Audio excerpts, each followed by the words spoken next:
Sveiki! Užsiimant tarptautinę prekybą, reikia atsižvelgti į papildomus rizikos veiksnius. Šiame vaizdo įraše aptarsime šios veiksnius ir paaiškinsime, kaip galite sumažinti ir valdyti šias rizikas.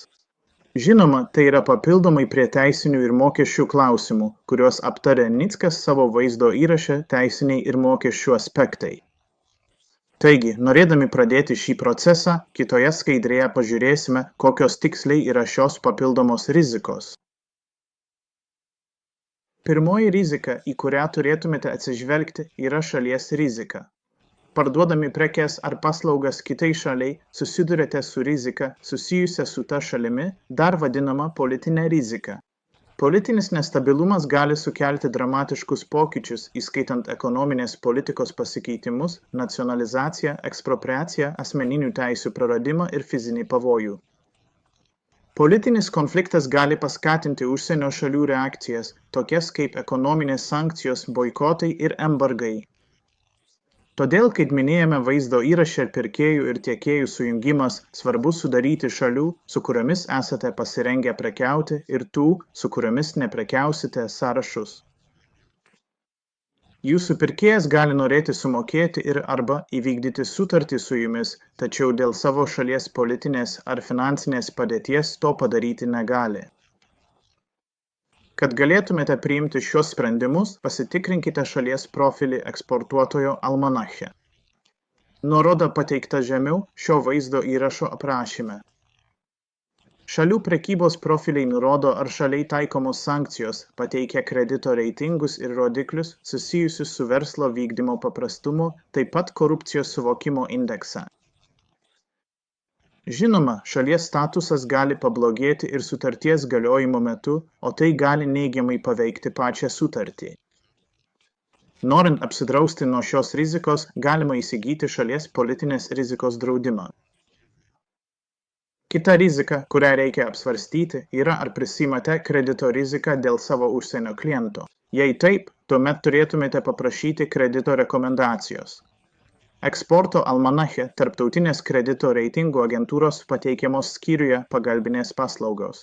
Jei dėl kokių nors priežasčių negalite gauti kredito rekomendacijos arba gaunate blogą ataskaitą, tuomet turėtumėte nurodyti, kad jūsų atsiskaitimo sąlygos yra išankstinis apmokėjimas arba, kaip alternatyva, galite apsidrausti kredito draudimu. Kita rizika, kurią reikia apsvarstyti, yra tapatybė. Kaip ir fizinėme pasaulyje, turite būti tikri, su kuo bendraujate.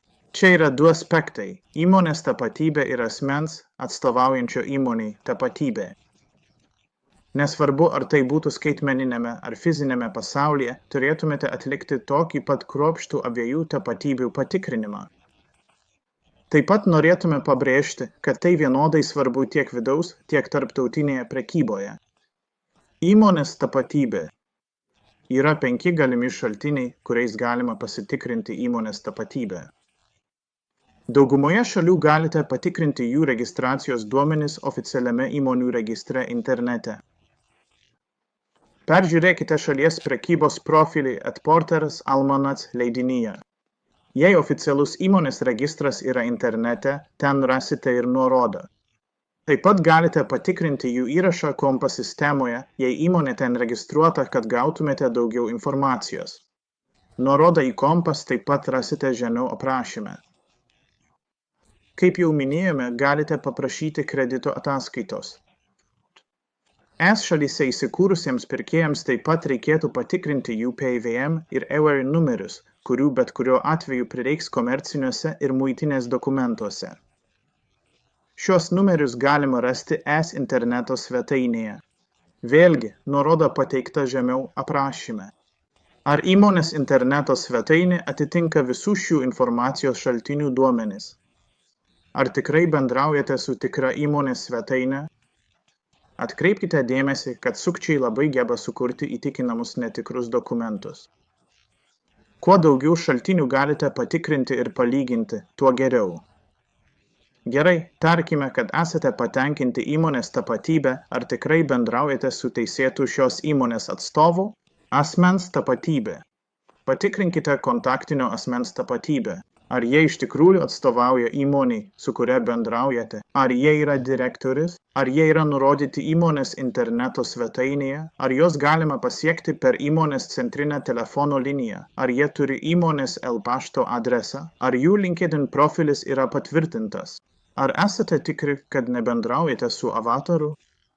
Dabar tarkime, kad esate pakankamai įsitikinę įmonės ir jos atstovų tapatybėmis. Jei neturite geros prekybos istorijos su šia įmone, turėtumėte apsvarstyti galimybę įsigyti prekybos kredito draudimą.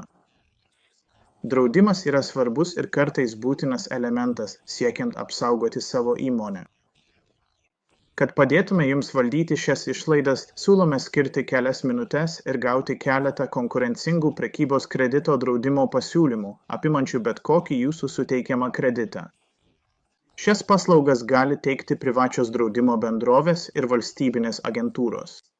JAIR eksportuotojo almanacho skyrių pagalbos paslaugos draudimas. Intelektinės nuosavybės IP klausimai. Be įprastų atsargumo priemonių susijusių su konfidencialios informacijos atskleidimu trečiosioms šalims, taip pat turėtumėte padaryti neatskleidimo sutarčių NDA pasirašymą standartinę procedūrą, kai keičiatės konfidencialią informaciją su trečiosiomis šalimis.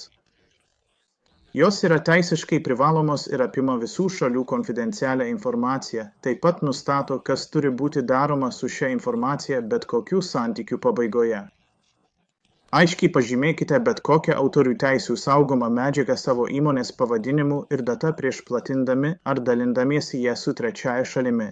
Peržiūrėkite, ar jūsų prekių ženklai, dizainai ir patentai yra apsaugoti naujose teritorijose, kuriuose ketinate prekiauti. Atlikite prekių ženklo paiešką internetu pasaulio intelektinės nuosavybės organizacijoje, kad sužinotumėte, ar ten jau egzistuoja kažkas panašaus į jūsų prekės ženklą. Nuorodą į šią paslaugą rasite žemiau aprašyme. Įtraukite į savo eksporto planą svarstymą, ar verta gauti patentą ar prekių ženklą, atsižvelgiant į su tuo susijusias išlaidas. Jei svarstote galimybę registruoti patentą ar prekių ženklą užsienyje, pasitarkite su savo profesionaliu prekybos teisininku, tuo, kuris registravo jūsų prekių ženklą ar patentą jūsų šalyje. Tačiau yra šalių, kuriuose labai sunku ir brangu užtikrinti konfidencialumo susitarimų ir intelektinės nuosavybės teisių laikymasi. Jei kyla abejonių, rekomenduojame pasitarti su savo prekybos rūmais arba atitinkamų vyriausybės departamentu. Užsienio valiutos rizika. Jei turite sutartis sudarytas užsienio valiuta, esate veikiami valiutų kursų svyravimų rizikos. Geriausių įmanomų valiutų keitimo kursų gavimas ir greitas atsiskaitimas tiesiogiai prisideda prie jūsų pelno ir pinigų srautų. Net jei manote, kad jūsų valiutų keitimo paslaugų teikėjas siūlo geriausias sąlygas, kodėlgi to nepatikrinus ir pas kitus paslaugų teikėjus. Keletą jų rasite išvardytų eksportuotojo almanache.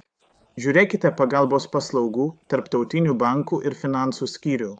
Tarptautinėje prekyboje, jei šalys neturi bendros valiutos, kaip ES atveju, bent viena iš šalių turi įvertinti užsienio valiutos riziką.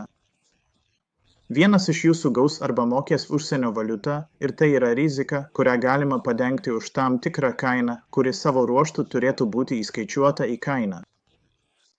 Žinoma, būna atvejų, kai tiek tiekėjas, tiek pirkėjas prisima riziką, sudarydami sutartis valiutą, kuri abiem yra užsienio. Tačiau kartais tai gali būti pigiausias pasirinkimas. Pavyzdžiui, EUTV dolerio atveju abiems šalims lengviau apsidrausti nuo vestai rizikos nei tiesiogiai nuo valiutų, kurios retai tiesiogiai prekiaujamos. Pavyzdžiui, Uzbekistano sumas ir žaliojo kyšulio eskudai. Pagrindinės galimybės apsidrausti nuo valiutų kursų svyravimų yra išankstiniai sandoriai. Tai yra tada, kai įmonė susitarė su savo banku nupirkti arba parduoti tam tikrą užsienio valiutos kiekį už fiksuotą kainą nustatytą dieną. Problemų gali kilti, jei užsienio valiuta nėra nupirkta arba parduota tą dieną. Išankstinės pasirinkimo sandoriai.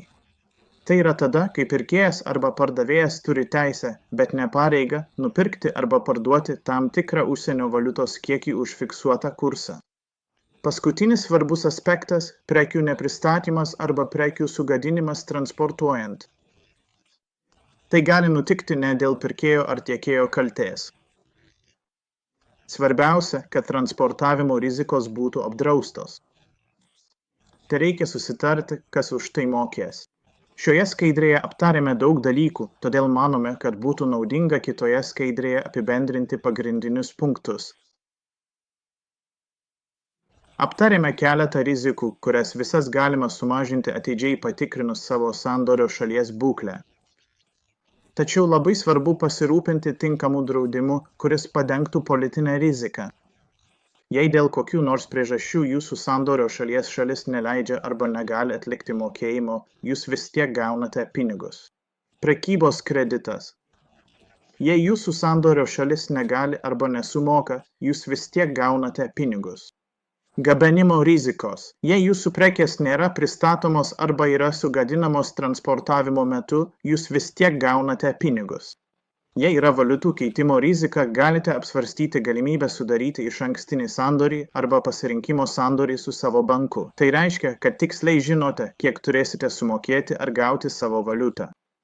Dar vienas aspektas, kurį reikia įvertinti, yra tai, kad draudimas ne visada padengia 100% jūsų reikalavimo sumos. Todėl turėtumėte įsitikinti, kad jūsų kainoje bet koks sumažintas gautinas mokėjimas padengs visas jūsų išlaidas. Pamanėme, kad keli paskutiniai komentarai apie kainą ir atsiskaitimo sąlygas užbaigtų diskusiją apie rizikos mažinimą ir valdymą. Pažvelkime į juos kitame skaidrėje. Kaina ir atsiskaitimo sąlygos. Aiškumas dėl kainos, kas už ką moka, ir atsiskaitimo sąlygų, kas, kada ir kaip moka. Šie punktai yra esminiai, siekiant užtikrinti aiškumą komerciniuose santykiuose. Tarptautinėse sutartyse nustatyta Incoterms kaina lemia, kas už ką moka. Žemiau esančiame aprašyme rasite nuorodą į daugiau informacijos apie Incoterms. 3 dažniausiai pasitaikančios kainodaros sąlygos yra FOB arba Free on Board. Tai reiškia, kad pardavėjas turi pristatyti prekes siuntimo įmonei. Visas papildomas išlaidas vėliau apmoka pirkėjas. C ir F arba kaina ir krovinių gabenimas. Šiuo atveju pardavėjas turi sumokėti už siuntos pristatymo į nurodytą pristatymo vietą. CIF arba kaina, draudimas ir krovinių gabenimas. Šiuo atveju pardavėjas turi sumokėti už siuntos pristatymą į nurodytą pristatymo vietą ir už siuntos draudimą. Visais 3 atvejais pardavėjas neprivalo mokėti jokių importuojančios šalies taikomų muitų. Šios išlaidos tenka pirkėjui. Komercinėje sutartyje sutartos atsiskaitimo sąlygos atspindi tiek tiekėjo, tiek pirkėjo prisimamą riziką. Tarptautinėje prekyboje naudojamos 4 pagrindinės atsiskaitimo sąlygos. Avansinis mokėjimas, grynieji pinigai. Tai kelia mažiausią riziką eksportuotojui. Akredityvai. Su šiais duomenimis bankas garantuos mokėjimą. Dokumentinių filmų kolekcijos. Tai reiškia, kad pirkėjas negali gauti prekių, kol nebus atliktas mokėjimas, tačiau bankai negarantuoja, kad mokėjimas bus atliktas. Atidaryti sąskaitą. Čia turite visiškai pasitikėti pirkėjui, kad jis atliktų mokėjimą. Tačiau reikėtų atkreipti dėmesį, kad eksportuojant išankstiniai mokėjimai taikomi retai. Užsienio pirkėjai paprastai visiškai iš anksto sumoka tik už mažesnius krovinius, nors jie gali sutikti su daliniu avansu, jei tai vienintelis būdas gauti prekes. Importuotojai dažniausiai reikalauja atsiskaityti pristatymo metu arba pageidautina praėjus tam tikram laikui po pristatymo. Todėl tikėtina, kad sieksite akredityvo arba dokumentų inkaso. Įspėjimas yra sukčių. Būkite atsargus pereidami nuo avansinių mokėjimų ir arba akredityvų prie atviros sąskaitos sistemos. Jei vis dėlto manote, kad turite sutikti su atviros sąskaitos susitarimu, kaip jau buvo siūlyta, turėtumėte apsvarstyti galimybę įsigyti prekybos kreditų draudimą. Na, tai viskas. Tikimės, kad šis vaizdo įrašas padėjo išsiaiškinti tarptautinės prekybos rizikas ir kad dabar aiškiai matote, kaip jas sumažinti ir valdyti. Ačiū, kad žiūrėjote. Jei norėtumėte su manimi susisiekti tiesiogiai, drąsiai tai darykite. Mūsų svetainė ir mano pašto adresas pateikti šiame skaidrėje ir aprašyme žemiau. Jei šis vaizdo įrašas jums buvo naudingas, paspauskite patinka ir užsiprenumeruokite mūsų kanalą, kad gautumėte daugiau įžvalgų apie tarptautinės prekybos plėtrą. Tiesiog spustelėkite prenumeratos nuorodą ekrane. Tai jums nieko nekainuos. Jei manote, kad tai sudomintų jūsų pažįstamus, pasidalykite nuorodą.